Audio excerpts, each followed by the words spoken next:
অন্তর্বর্তী সরকার একটি দলের সমর্থন নিয়ে ক্ষমতায় আছে কিনা এমন প্রশ্ন তুলেছেন বিএনপির সিনিয়র যুগ্ম মহাসচিব রুহুল কবির রিজভী।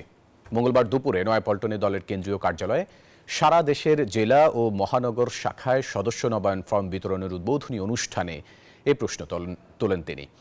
অভিযোগ করেন, শিক্ষা ও স্বাস্থ্য মন্ত্রণালয় একটি দলের নিয়ন্ত্রণে চলছে, নানাভাবে বিএনপিকে কলঙ্কিত করার চেষ্টা চলছে। যারা বিভেদ তৈরি করে ঘোলা পানিতে মাছ শিকার করতে চাইছে তাদের ব্যাপারে সতর্ক থাকতে হবে, এমনটি বলেন রুহুল কবির রিজভী।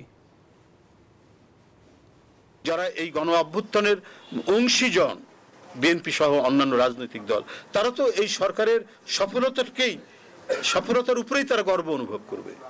কিন্তু এখানে যদি কখনো পার্টিজান দেখা যায়, যে কোনো দিকে হেলে পড়ার বিষয় দেখা যায়, কারো প্রভাব বৃদ্ধির যদি বিষয় দেখা যায়, তাহলে তো আপনার সমালোচনার যে বড় বড় প্রশ্নবিদ্ধ চিহ্নগুলো প্রসারিত হতে থাকবে এবং এইটাই দেখা যাবে।